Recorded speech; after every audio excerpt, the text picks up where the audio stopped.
Hi hello ನಮಸ್ಕಾರ. Appu fan Smita ಕಿಚನ್ಗೆ ಸ್ವಾಗತ. ಇವತ್ತು ನಾನು ನಿಮಗೆ ಚಾಕ್ಲೇಟನ್ನು ಹಾಗೂ ಬಿಸ್ಕಿಟನ್ನು ಬಳಸಿ ಹೇಗೆ ಕೇಕ್ ಮಾಡೋದು ಅಂತ ತೋರಿಸ್ಕೊಡ್ತಾ ಇದ್ದೇನೆ ಫ್ರೆಂಡ್ಸ್. ಈ ಕೇಕ್ ಮಾಡುವುದು ತುಂಬ ಸುಲಭವಾಗಿದೆ ಫ್ರೆಂಡ್ಸ್. ಇದನ್ನು ನಾನು ಹೇಗೆ ಮಾಡುವುದು ಅಂತ ತೋರಿಸ್ಕೊಡ್ತಾ ಇದ್ದೇನೆ ಫ್ರೆಂಡ್ಸ್. ನೋಡಿ, ತುಂಬ ಟೇಸ್ಟಿಯಾಗಿರುವ ಈ ಕೇಕನ್ನು ಮಾಡೋದು ಹೇಗಂತ ನೋಡ್ಕೊಂಡು ಬರೋಣ ಬನ್ನಿ ಫ್ರೆಂಡ್ಸ್. ಇದಕ್ಕೆ ಬೇಕಾಗುವ ಸಾಮಗ್ರಿಗಳು: ನಾನು ಡೈರಿ ಮಿಲ್ಕ್ ತೆಗೆದುಕೊಂಡಿದ್ದೇನೆ, ಬಿಸ್ಕಿಟನ್ನು ತೆಗೆದುಕೊಂಡಿದ್ದೇನೆ. ನೀವು ಯಾವುದೇ ಕ್ರೀಮಿ ಬಿಸ್ಕಿಟನ್ನು ಬಳಸಿ. ನಾನು ಇಲ್ಲಿ ಓರಿಯೋ, ಹ್ಯಾಪಿ ಹಾಗೆ ಬೋರ್ಬಾನ್ ಬಿಸ್ಕಿಟನ್ನು ತೆಗೆದುಕೊಂಡಿದ್ದೇನೆ ಫ್ರೆಂಡ್ಸ್. ಅದರ ಎಲ್ಲ ಕ್ರೀಮಿ ಬಿಸ್ಕಿಟ್ನ ಕ್ರೀಮನ್ನು ತೆಗೆದು ಒಂದು ಪಾತ್ರೆಗೆ ಹಾಕ್ಕೊಳ್ಬೇಕು ಫ್ರೆಂಡ್ಸ್. ಒಂದು ಪಾತ್ರೆಗೆ ಎಲ್ಲ ಕ್ರೀಮನ್ನು ತೆಗೆದು, ಆ ಬಿಸ್ಕಿಟಿನಲ್ಲಿರುವ ಎಲ್ಲ ಕ್ರೀಮನ್ನು ತೆಗೆದು ಒಂದು ಪಾತ್ರೆಗೆ ಹಾಕ್ಕೊಂಡಿದ್ದೇನೆ ಫ್ರೆಂಡ್ಸ್. ಹಾಗೆ ಬಿಸ್ಕಿಟನ್ನು ಸಪ್ರೇಟಾಗಿ ಇಟ್ಕೊಂಡಿದ್ದೇನೆ. ನೋಡಿ ಫ್ರೆಂಡ್ಸ್, ಡೈರಿ ಮಿಲ್ಕ್ ಚಾಕ್ಲೇಟನ್ನು ಆ ಕ್ರೀಮ್ ಹಾಕಿರುವ ಪಾತ್ರೆಗೆ ಹಾಕ್ಕೊಂಡಿದ್ದೇನೆ. ಡೈರಿ ಮಿಲ್ಕ್ ಚಾಕ್ಲೇಟನ್ನು ಕ್ರೀಮ್ ಹಾಕೊಂಡಿರುವ ಪಾತ್ರೆಗೆ ಹಾಕ್ಕೊಂಡಿದ್ದೇನೆ. ಹಾಗೆ ಆಲ್ಪೆನ್ಲಿಬೆ ಚಾಕ್ಲೇಟ್ ಸಹ ಹಾಕಿದ್ದೇನೆ. ಅದು ಆಪ್ಷನಲ್ ಆಗಿರುತ್ತೆ, ನಿಮಗೆ ಬೇಕಾದರೆ ಹಾಕ್ಕೊಳ್ಳಿ ಫ್ರೆಂಡ್ಸ್. ಹಾಗೆ ನಾನು ಒಂದು ಪಾತ್ರೆಯಲ್ಲಿ ಎಲ್ಲ ಬಿಸ್ಕೆಟ್ ತೆಗೆದುಕೊಂಡಿದ್ದೇನೆ.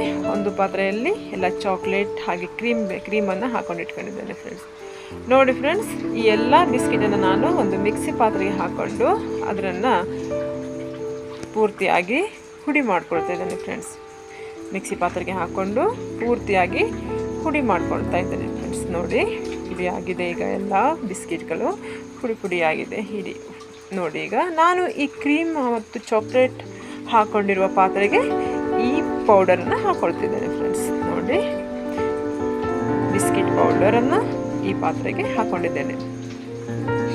ಹಾಗೆ ಅದಕ್ಕೆ ಅದನ್ನು ಪೂರ್ತಿಯಾಗಿ ನಾವು ಮಿಕ್ಸ್ ಮಾಡ್ಕೊಳ್ಳಿಕ್ಕೆ ಎಷ್ಟು ಹಾಲು ಬೇಕಾಗುತ್ತೋ ಅಷ್ಟು ಹಾಲನ್ನು ಹಾಕಿ ನಾನು ಮಿಕ್ಸ್ ಮಾಡ್ಕೊಳ್ತಾ ಇದ್ದೇನೆ. ಅದಕ್ಕೆ ಸ್ವಲ್ಪ ಈನೋವನ್ನು ಸಹ ಹಾಕ್ಕೊಂಡಿದ್ದೇನೆ ಫ್ರೆಂಡ್ಸ್. ಈನೋವನ್ನು ಹಾಕ್ಕೊಂಡು ಪೂರ್ತಿಯಾಗಿ ಚೆನ್ನಾಗಿ ನಾನು ಅದನ್ನು ಮಿಕ್ಸ್ ಮಾಡ್ಕೊಳ್ತಾ ಇದ್ದೇನೆ. ನೋಡಿ ಫ್ರೆಂಡ್ಸ್, ತುಂಬ ಚೆನ್ನಾಗಿ ಈಗ ಇದರ ಎಲ್ಲದರ ಮಿಶ್ರಣ ತುಂಬ ಚೆನ್ನಾಗಿ ಬಂದಿದೆ ಫ್ರೆಂಡ್ಸ್. ನೋಡಿ, ಹಾಗೆ ನಾವು ಇದನ್ನು ಬೇಯಿಸ್ಕೊಳ್ಬೇಕಲ್ಲ, ಅದಕ್ಕೆ ಒಂದು ಪಾತ್ರೆಗೆ ಸ್ವಲ್ಪ ಎಣ್ಣೆಯನ್ನು ಹಾಕ್ಕೊಂಡು ನಾನು ಮಾಡ್ಕೊಂಡಿಟ್ಕೊಂಡಿರುವಂಥ ಈ ಎಲ್ಲ ಮಿಶ್ರಣವನ್ನು ಅದಕ್ಕೆ ಹಾಕ್ಕೊಂಡಿದ್ದೇನೆ ಫ್ರೆಂಡ್ಸ್. ಚಾಕ್ಲೇಟ್ ಹಾಗೆ ಬಿಸ್ಕಿಟ್ ಮಿಶ್ರಣವನ್ನು ಪೂರ್ತಿಯಾಗಿ ನಾವು ಹಾಲಿನಲ್ಲಿ ಮಿಕ್ಸ್ ಮಾಡಿ ಅದನ್ನು ಒಂದು ಪಾತ್ರೆಗೆ ಹಾಕ್ಕೊಂಡಿದ್ದೇವೆ ಫ್ರೆಂಡ್ಸ್. ಅದಕ್ಕೆ ನಾವು ಬೇಕಾಗಿರುವ ಡ್ರೈ ಫ್ರೂಟ್ಸನ್ನು ಹಾಕ್ಕೊಂಡು, ನೋಡಿ ಫ್ರೆಂಡ್ಸ್, ತುಂಬ ಚೆನ್ನಾಗಾಗ್ತದೆ ಈ ಕೇಕು. ನೀವು ಮಾಡಿ ಮಕ್ಕಳಿಗೆ ಕೊಡಿ. ನಿಮ್ಮ ಮನೆಯಲ್ಲಿ ಮಕ್ಕಳ ಬರ್ಡೇ ಇದ್ದರೆ ಮಾಡಿ ಫ್ರೆಂಡ್ಸ್. ಹಾಗೆ ಇದನ್ನು ನಾವು ಬೇಯಿಸ್ಕೊಳ್ಬೇಕು.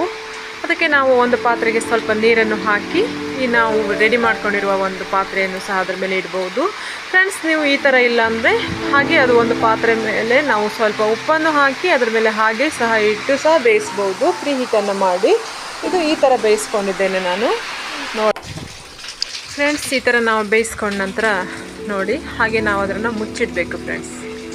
ಮುಚ್ಚಿಟ್ಟಾಗ ಅದು ಬೆಂದಿದೆ ಅಂತ ನೋಡಬೇಕಂದ್ರೆ ನೀವು ಒಂದು ಸಾರಿ ಅಷ್ಟೇ ತೆಗೆದು ನೋಡಬೇಕು, ಪದೇ ತೆಗಿಬಾರ್ದು. ಒಂದು 40 ನಿಮಿಷ ನಾವು ಅದನ್ನು ತುಂಬ ಚೆನ್ನಾಗಿ ಬೇಯಿಸ್ಕೊಳ್ಬೇಕು.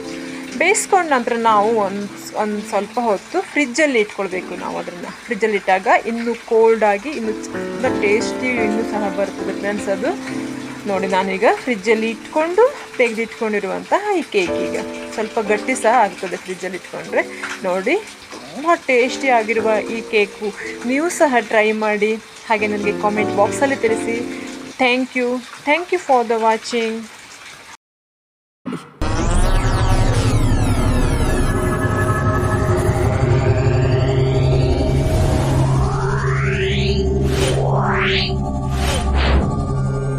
Yeah.